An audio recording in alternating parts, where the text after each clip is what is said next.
So I actually belong to two French institutions, which are public research and national. One is the one on agriculture and environment in RAE, where I work on water management and governance at international level. And the second one is the French National Research Institute for Computer Science and Automatics in RIA. And on this side, I work on the metabolism and decision support for flow analysis and resilience in territories. I present this seminar in the name of pretty large group because I've been always working with a large group of collaborators worldwide. This list is covering people in Europe, in Australia, in Africa, in South America. We are all together engaged in transformation in regard to sustainability and the improvement of the people's life being. I would like to acknowledge first the Australian National University was actually funding this trip for the Institute of Water Future and the School of Cybernetics with a European Erasmus Plus program. I would like to thank the United Nations University in Macau here for the invitation, and yourself, the director of this institute, and Serge, and all the support team. And our directorate on support to public policy is actually also supporting sidely this process, and finally all my work in college. Today I speak of change analytics. We are all concerned with change, and that will be part of my topic today. We will discuss about the impact of models and modeling in the current challenge of adaptation.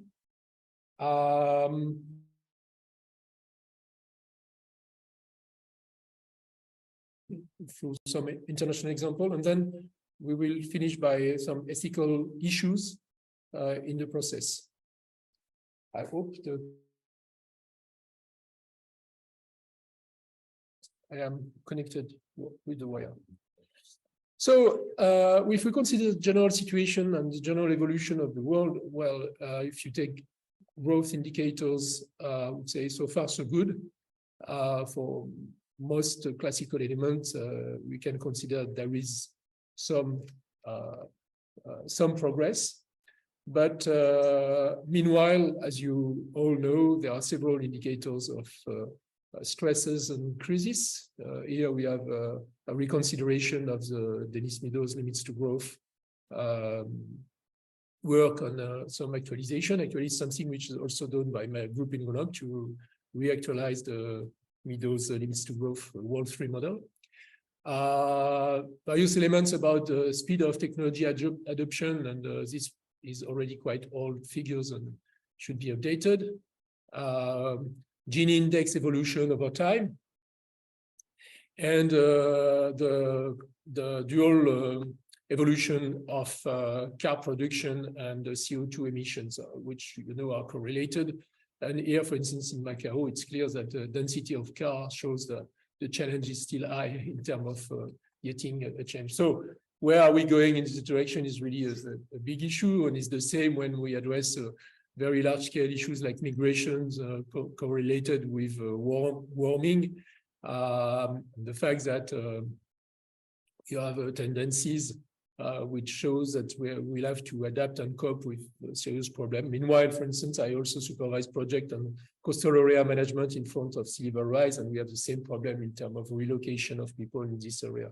So generally, we can say we have some trouble as well with water. You have the United Nations indicators on the left, and generally the extent of the water withdrawal worldwide and the availability of demand. So yes, we are facing problems. I think it's clear for everyone. Now the problem, if we consider the whole, I should move this one, sorry. Excuse me. If we consider the whole arena of research, everyone is very strongly engaged towards these challenges of change, etc. And we have had recently the IPCC 6 assessment, etc. Meanwhile, the impact of this scientific research can be discussed, and it's not clear to which extent the classical approach of science is really contributing to the urgent change need. There are several social and political resistance, various barriers based on the knowledge for the final people, the social norms, of course, vested power and vested inequality worldwide, and distrust between people and some of the policymakers of the business system. So there is an issue of restructuring the science-society policy interaction, and this is deeply embedded in our research. And linked to that, there is an issue of changing how scientists in general search for the people and about the people and their change. So changing our scientific search about change is a critical issue. That's why, for instance, we developed a program of change analytics with other partners some years ago in France.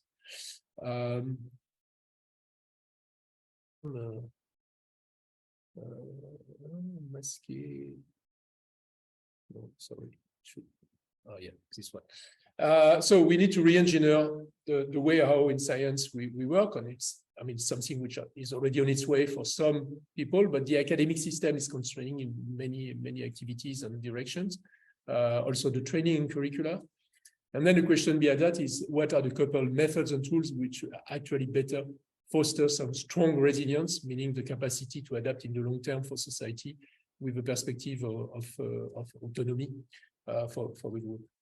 And finally, the question of data, etc., experiments, protocol, which are really useful on how we can actually assess that some data or experiments are useful, because there is a tendency to accumulate data, to be driven by a data approach worldwide, but it's absolutely not clear to which extent this accumulation of data is actually promoting efficient change for global well-being. So it's an issue to know what's worth knowing, and it's a scientific question by itself, which has been addressed on the list. And the consequence of that is that, for instance, you have this kind of outcome here it's an article in The Conversation. Scientists call for a moratorium on climate change research until governments take real action. And of course, it's not so good to consider that we should stop researching until the policymakers or generally the society is changing. But then generally, can we improve the way our science impact on the world challenges? And I think this is really the question behind this. So it brings us to the notion of transformative sciences. And transformative sciences is, well, kind of a renaming of activity which have been around for long in terms of action research and intervention research. This is the definition given by the Wuppertal Institute in Germany, which has been quite active in this domain. So science which does not only observe and describe societal transformation process, but initiates and catalyzes them. And the idea is to improve our understanding and to increase the capacity of the society to reflect and adapt. For instance, the Future Earth, I guess you know Future Earth International Network, the France meeting in June this year, soon. The topic is sustainability sciences and inactions, rethinking our practices. Okay, I will be there with the colleagues. In terms of transformative science or transformative research, there are several approaches which exist in the literature. Well, generally, there is one stage where action appears, where implementation appears. The question is how you come to this stage of implementation and under which condition in relation with stakeholders. By stakeholders, I mean every kind of stakeholder, not only intermediary, but also the citizen and everyone can be associated to this process. And so ways of reconsidering the role of science is important in this concern, also because there should be research on the process of transformation itself. So the challenge, in fact, for classical scientists is something non-trivial, which is to become useful. It's a problem because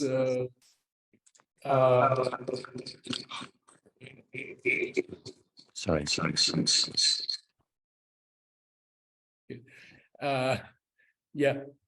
the challenge is to become useful, which is not a trivial problem, because we clearly the normal posture is not to have a utilitarist approach of science, but to produce knowledge for knowledge.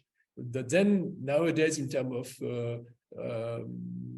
political economics, we cannot invest research everywhere on everything. And at one stage, the value of the outcomes is an important issue. So brings us to the notion of impact.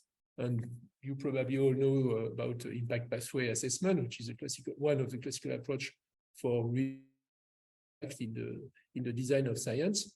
But generally, the idea is to change posture and consider that transformation based on knowledge is a relevant topic, or there could be some knowledge about transformation. And then we should adapt the science and knowledge we produce in relation with the transformative impact we aim at. And of course, related to that, as it's all about relation with all the stakeholders in research and impacted by research, we should reckon their roles, and their roles have to be specified, have to be agreed, and that is something we'll discuss. And we must also accept the transaction cost. And this is not a side problem, because working in transformative research is extremely expensive in terms of transaction cost with the stakeholders. We need to invest a huge amount of time for agreeing on conditions for establishing policy experiments, real-life policy experiments, etc. And it's not usually considered in academics as something relevant. And final stuff is that we must accept to lose full control, because we are in a situation where it's no more in a lab. It's as it's called now, living lab, if you want, and something where we have only limited control over the process. And there are several examples of such approach. This is, for instance, something which was developed for water and sanitation issues, and impact pathway of a participatory wash process. The UN and its agencies have several stuff devoted to these issues. It's typically where you have to engage in a similar clarification of the role of stakeholder. We have done similar things in Africa, in Senegal, for community-based sanitation transformation. So how can science engage other stakeholders? When I say others than the classical one. So the science generally produces knowledge about the world. That's its normal role, let's say, and all the processes, which can be the biophysical environment, technology, etc., but also participation. I mean, participation is a topic for science, and science is a topic for science. You know that, especially in the domain of sociology of science. But scientific activity itself engages relation with various people, and then this variety of people has to be really assessed in detail in terms of gender, age, the status of everyone, the technique,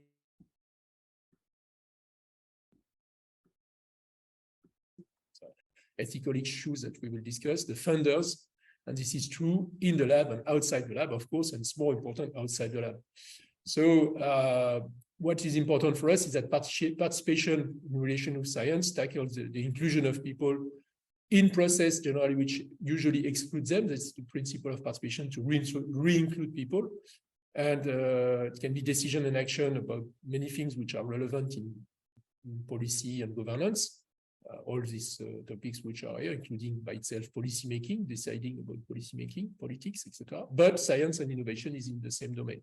So it's clear and known now that, for instance, what is called citizen science brings citizen at one stage in producing knowledge, which is extractive approach of this inclusion.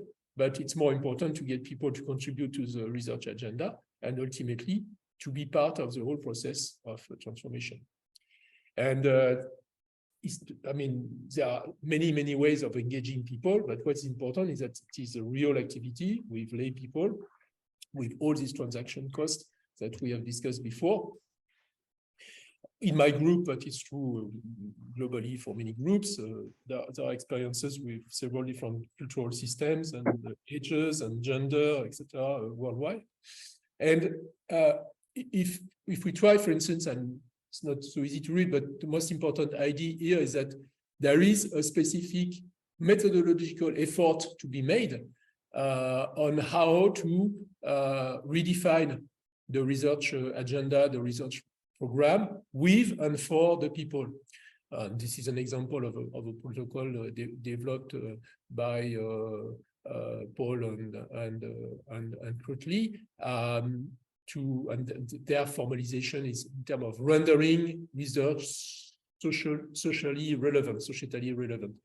And you see, you have this notion of clarifying the role of societal actors and discipline vis-a-vis of your own research. So you are obliged in a way. Meeting is being recorded. We are obliged as scientists to reconsider our research question, etc., clarify also what are the secondary or side impact, etc., which brings us back to the notion of impact pathway. So what is beyond that are the different perspectives we as scientists have on the relation with stakeholders. And technically, to make it quite simple in terms of formulation, we can work using the people, the stakeholder. We can work about the stakeholder, with them, or for them. And using the people is the classical approach, for instance, of citizen science, where the people are used for providing some effort, some capacity to produce data and knowledge by counting flowers or observing temperature change or all kinds of processes in their environment, and contributing as what we call sometimes actors, sensors. So the people become sensors in the system. So it's an extractive approach. The second one is, of course, the one of social science, when the scientists observe and analyze social or participatory processes, which are induced by other processes, which is an analytical approach, descriptive. The third one is working with the people. In this case, the scientists would test some specific participatory method with people, or any kind of social transformation with people to assess their effect. So it's a very experimental approach, lab-like stuff. And then the final is with and for. In this case, we are really in this notion of transformative or intervention research, where scientists co-design process with people and would assess with the people if they actually induce useful results or useful impact for a given social project, and we are in the field of transformation. So this posture has to be very, very clear when we design the stuff.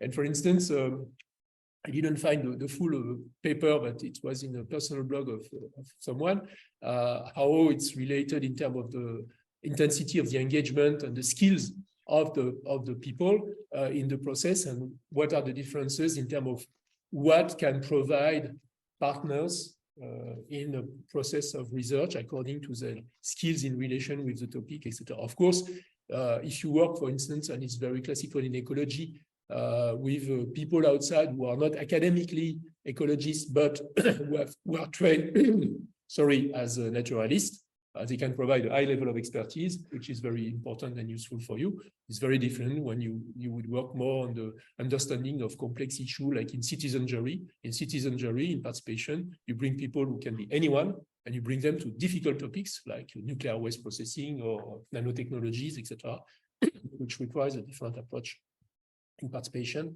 and it's different also for scientist design. So behind that, you have actually two models, and we will compare these two models of engagement of the different people. And here you see we put three general categories: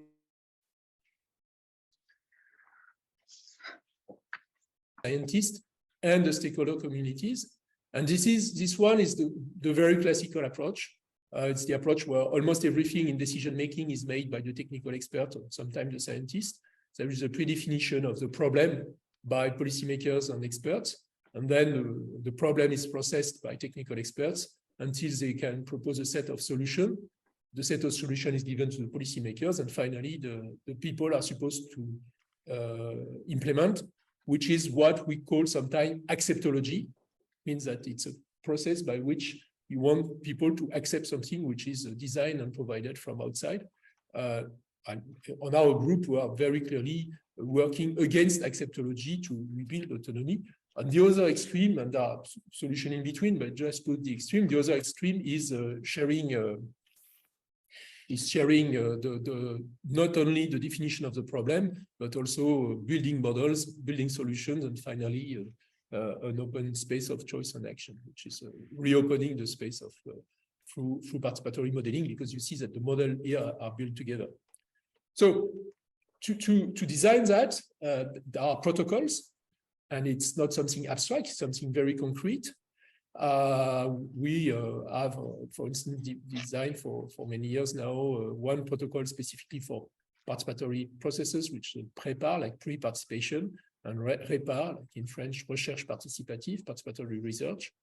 And it has stages with guidelines and documents. And it's actually a modeling process on the participation itself by people. So it's participatory modeling about the participation. We'll see that more in detail. It's the idea that you get people to represent and construct a representation of their own participation and the forms of engagement. So there are referential about the stages. For instance, this is for water management. Then stakeholders are identified and gathered. Then steps of action or decision or research are proposed, and roles are allocated to the people. And finally, there can be a detailed discussion and a method. So it can provide participation plans, charters, or research plan as well.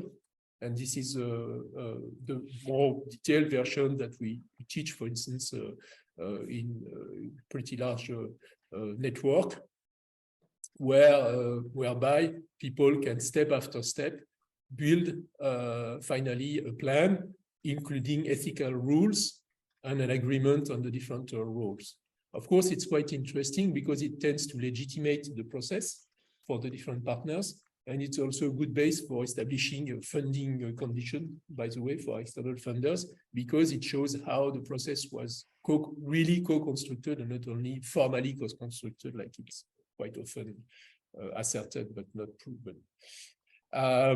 Behind that, if we look more in details at how we specify the roles, of course, there are several meta models for the roles of stakeholders in the research and in the participation.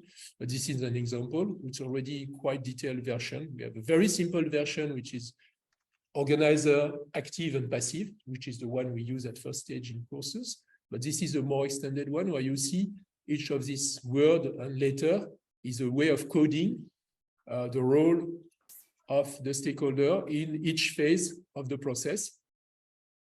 And to very clearly specify how much people are engaged into it. And you can add, for instance, also implement or et cetera, et cetera. This table here is an instance of such a design made by a stakeholder list with categories, including the researcher, for instance. On top, you have action, and then you have coding of the participatory or the research action plan, like here, meanwhile. And this is, for instance, an instance of this one for very large European projects, which was made a long time ago. So now, if we modeling of, because here, as you see, we have a modeling of participation. We propose a meta model. The meta model is used by people to build a model of participation, and this model of participation becomes a norm, becomes a kind of an institution for the process. And in general, it's important to have, and that's the second part of my presentation, if we deal with models and modeling in transformative research, well, generally models are considered in terms of their use process as boundary objects. Boundary object meaning that the objects use an intermediary element or artifacts for discussing rational and elements, but it's also clearly the foundation for responsible decision-making in policy. It's also as such an ideology about the world and the future, and it's an ideology because it's the result of some choices which are made by or formally or informally by the modelers to represent something and not something else. By such, it's a way of considering how the world is shaped by showing what you have put in the model used for policymaking. And of course, it's also support for simulation, which is quite important in terms of exploring the possible futures and the conditions of action. But more importantly for us, we consider modeling, not the model, but the process of modeling. We are in a constructivist approach.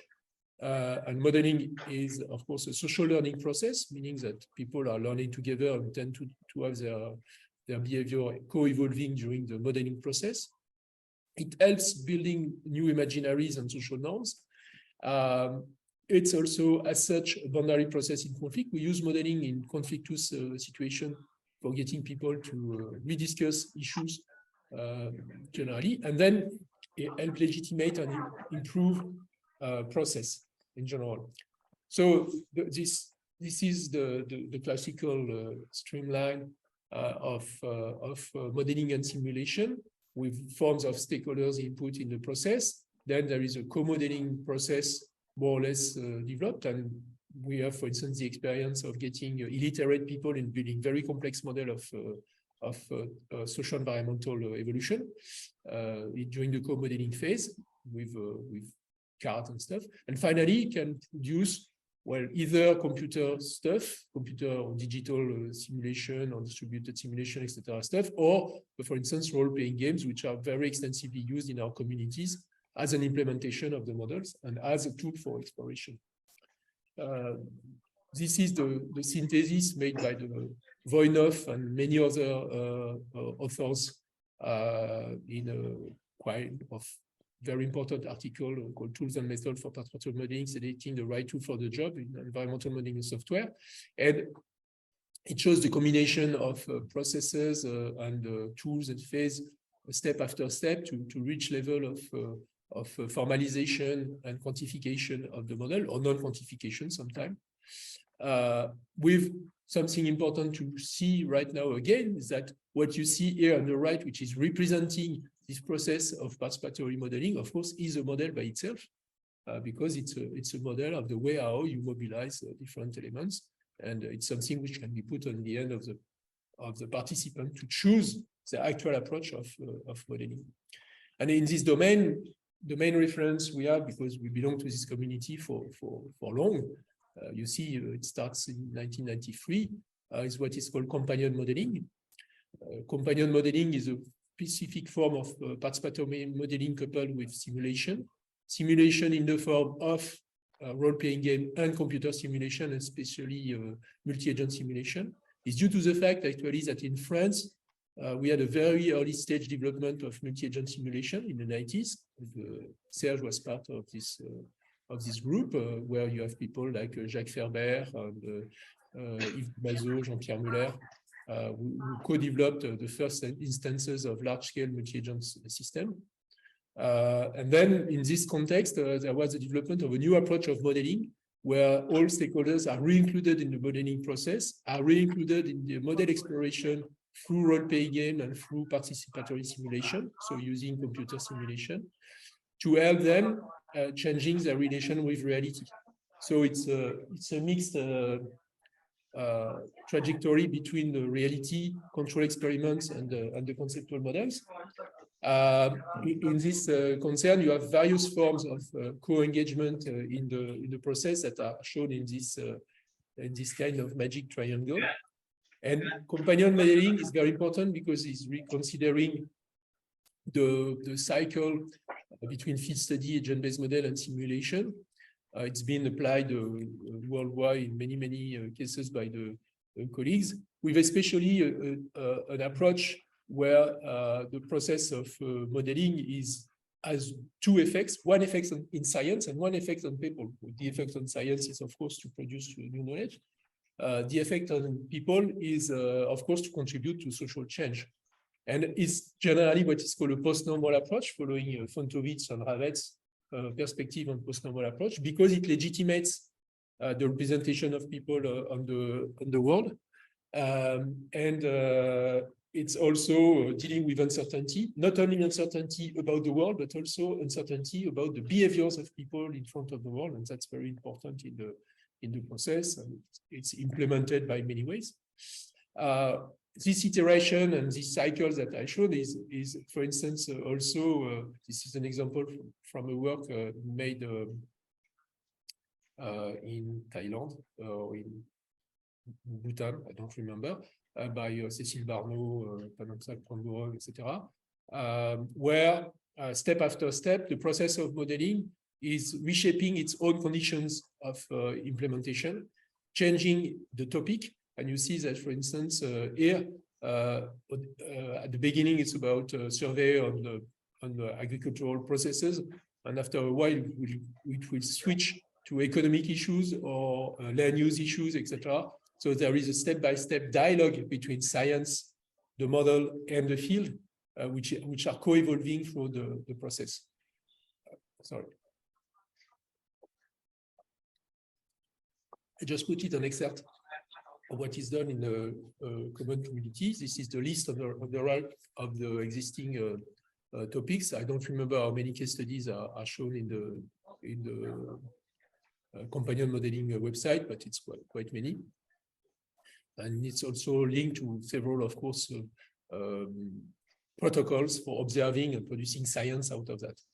So based on companion modeling in our group, we've tried going one step further. Why one step further? Essentially because one issue with companion modeling is that you need to have people who are modelers and who are actually contributing. Maybe we should cut some of the microphone. People who are actually contributing to the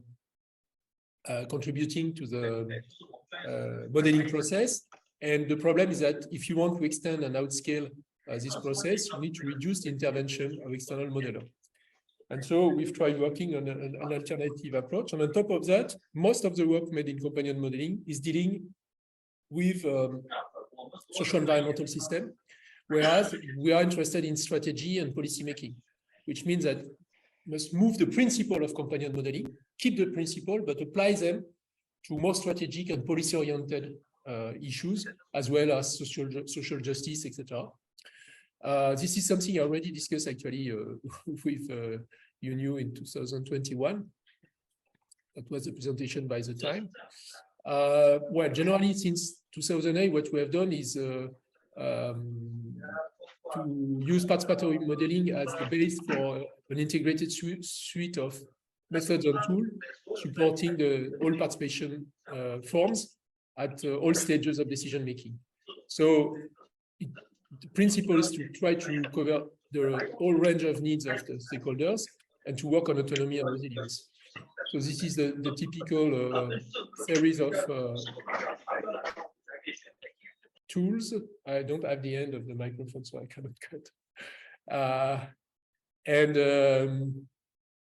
You see here that on the left, you have decision-making steps, which are pretty classical. The only one which are less classical is the first one. As such, the first one is a decision made by stakeholders about the decision process. So it's the preparation of participation is the pre-decision about the rules and the organization. And the rest is more classical. And throughout this process, there are several tools which are all implementing participatory modeling principle or companion modeling principle, but apply to different issues like diagnosis, like participatory observation or observatories, like social justice or monitoring and evaluation. So it means that if you take the classical approach of modeling in this field, it's all devoted normally to the social environmental system, so how people evolve in the environment.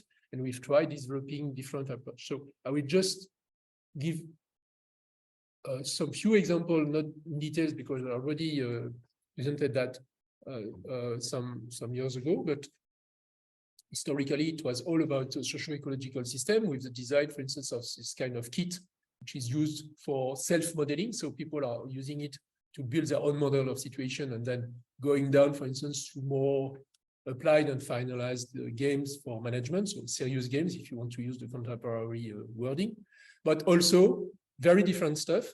This part is classical. This part is less classical, is when you work on participatory modeling for management plan. So complex management plan in participatory governance, which is the target participatory governance. So it's something that you want to reach. In this case, it's on past governance, what was in the history of governance. So it's all transferring, if you want, the principle to other domain. So the scope of participatory modeling is quite wide, and it can apply to the social environmental system, but also governance system, strategic planning, the plan of implementation, so how you implement a strategy, monitoring and evaluation by itself, governance and power, social justice, and observation, like in citizen science. So this is a large, merci, a large part of what you can get out of it, and which bring different tools in the development of these participatory methods. So applied in, for instance, in real cases, this is an instance in Africa for 2 case study. And the modeling in this case was having one part on process and justice. The second part was modeling on actions and plans as a system of action, which is a way of representing strategies. And the third part is modeling of the situation and the management with role-playing games, which were developed in this country. So there is a combination of action of participatory modeling with the stakeholders at all levels. This one is including people from starting from the lower level of communities up to the top level of government in this country. And you see this exactly here with the relation between local community engagement up to the top level national and various tools, each of them being some instance of modeling. Actually, you see again, this is a model of the process of decision by itself, with multi-level engagement, multi-level participation, and mobilization of different tools to address decision needs by the people. So if we take some example in this spirit and this context, for instance, this was the design phases of one of the physical model made here, which is a representation which is still used in this country now for discussing natural resource management. It was co-designed by the people throughout kind of classical conceptual model and then co-design. And this one was made with CGIAR Center in Addis Ababa. It's a typical kind of training on this process of simple modeling. But simple modeling, after a while, tends to integrate complex issues, like, for instance, this one was dealing with the impact of termites on fertility, which impacts on the presence of people in village, which impact of the presence of apes groups entering the village, which in turn impacts on migration, etc., etc. So you have complex system representation with simple tools. Okay, this is another instance of the construction of this model step after step. And another kind of modeling is the modeling of strategies. So to be very clear, this one is modeling an environment with people living in the environment with action. This one is modeling strategies and resource sharing. And the model which is built at the end here is a quite complex model of the global strategy for the territory, which is the outcome of the merging of 27 community strategies and 3 mesoscale strategies made by the intermediary stakeholders, leading to a regional natural resource management strategy in this country. Same in France. Here you have the process of participatory modeling of an action plan for a river, gathering elements which each of them are built by people, but they're all using the same meta model, same format of representation. Same here, where here you're in Tunisia for the government. For the last 8 years, we've been supporting the decentralization of natural resource management. And on the left, you have the design of I already shown this one, the design of the allocation of roles in the system. And on the right, you have the redesign of the governance structure with the local committees and the role of population. Same for New Caledonia for the water governance system with reallocation of roles. You see this colored circle here instantiating roles in the system. Same for governance, etc. And this one is an more recent integration. It's called Changelog. And Changelog is another modeling tool where people can model together the decision phase and the implementation phase, which means that there is no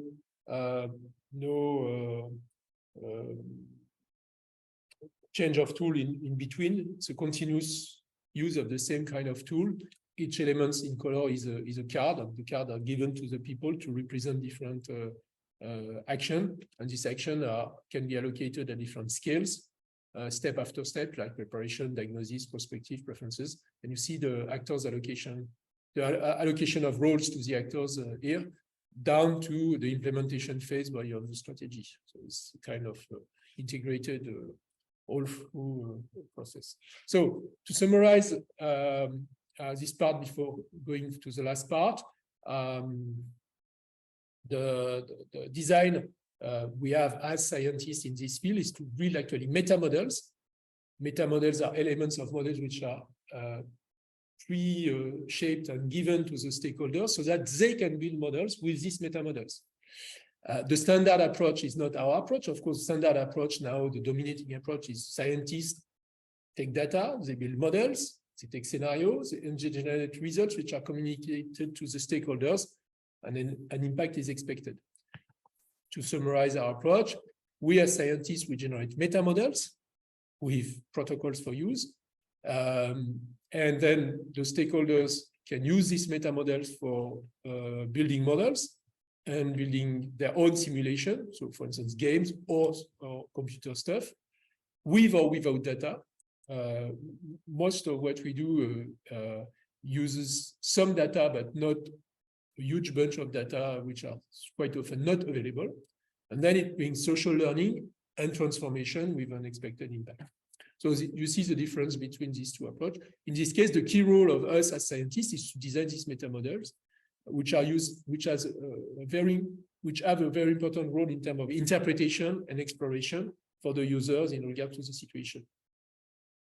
So what does it mean to make a meta model? But it means building elements which can be reused by others to represent a system and respecting some scientific principles. It's not relativist. There is science behind, and which can help representing the world. So it can be a equational system, like here you have a viability approach of transformation or other kind of representation. They are all built first, and then given to people for them to be able to build models. So it can be very pragmatic or practical, like here, or cards, etc., or more formal or conceptual elements.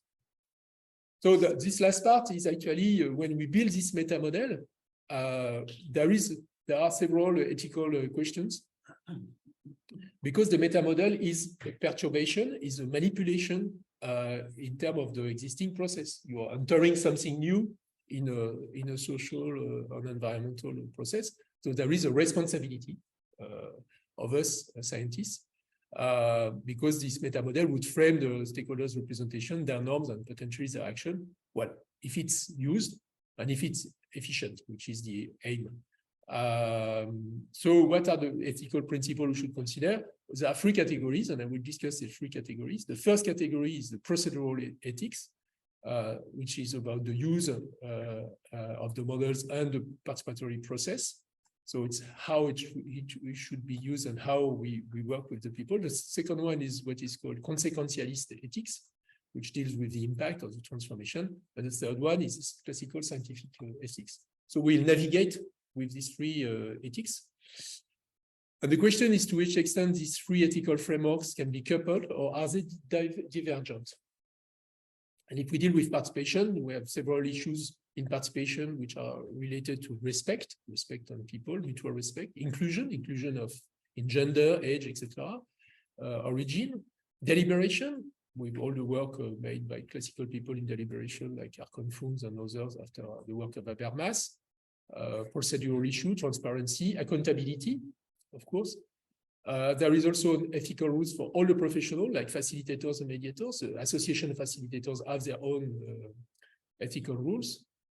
There are ethical rules for the methods. So if you make citizen jury, if you make budgeting, if you made even the use of game as its own ethical artifact, including the models which are used in participation. There are several kinds of ethical frameworks here. In science, well, probably you know quite well what we have inside it, so about empirism, refutability, or falsifiability, repeatability, etc., peer reviewing, specific ethics related to modeling, same for intervention research, and same for post-normal sciences, following the work of Fontovich and others. So science is usually more well known by scientists, it's easier. And then the third part is the consequentialist, or which some would also call finally utilitarist, actually, which is impact-based. That's where we meet again the notion of impact pathway. And then one key issue is the capacity to make an assessment of the consequences, possible consequence in the consequence chains. So there is a systemic problem in this, which is a scientific problem, a deep scientific problem, of course, in terms of complexity.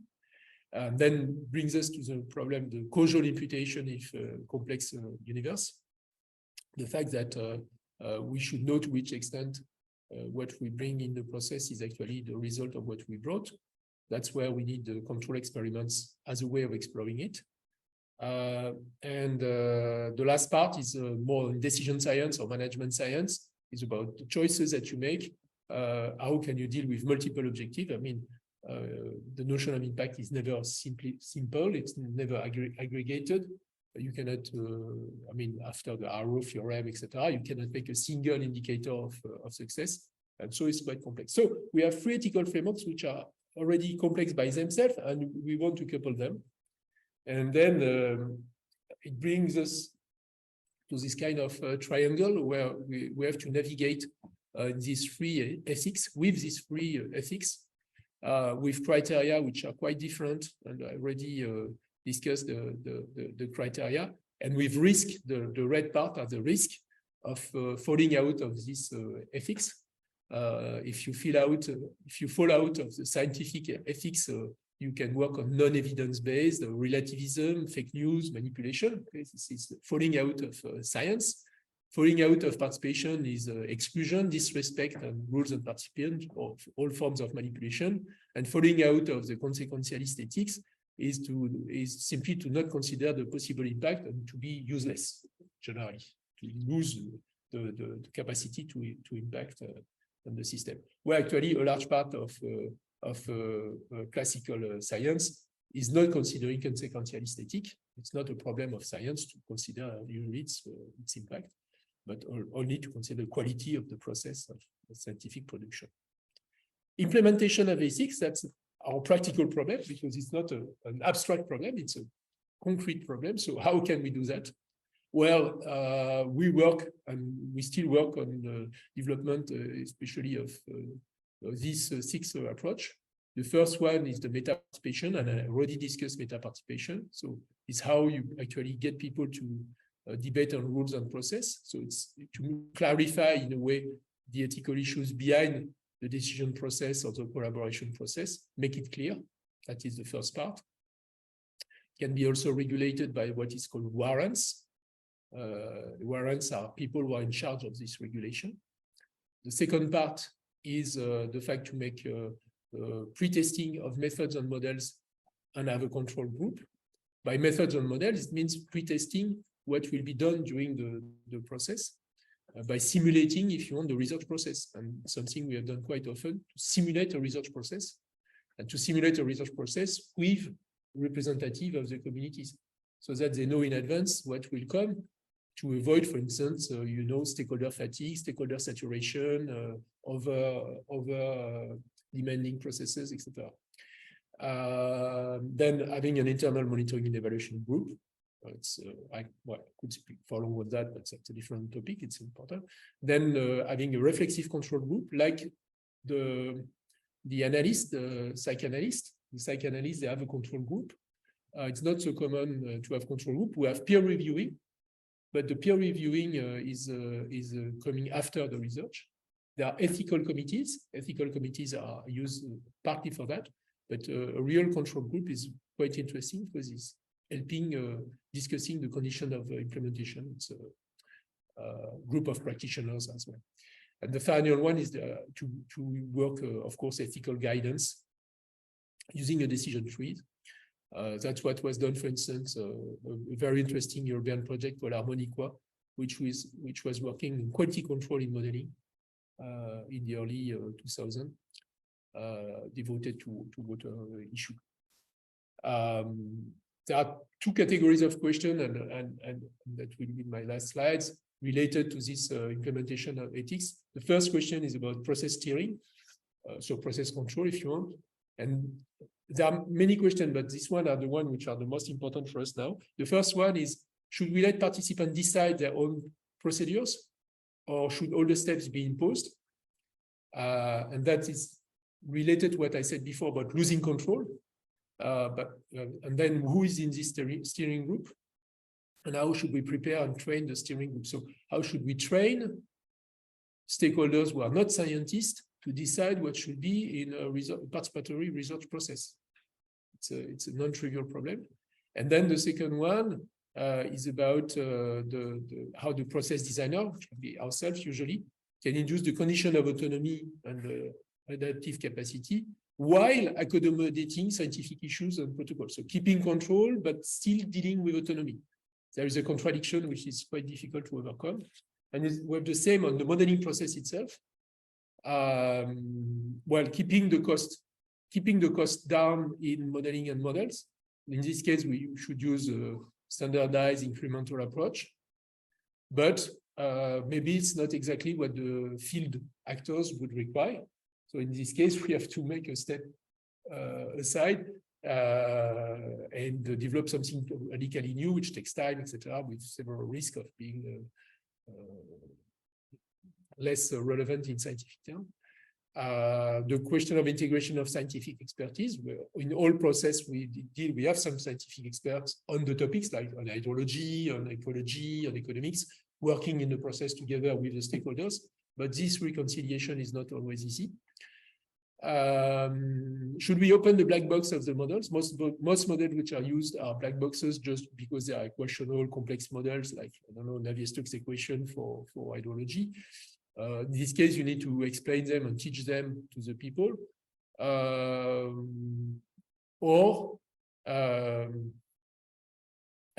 The problem in this case is that there is a risk of contradiction due to the pre-notion of people. So, and the last two issues which are important is the fact that as scientists, we tend to impose some modeling dimension. I'm an ethnologist, I work on water. If you ask me something about ecology, it's not my domain, so I won't open this box.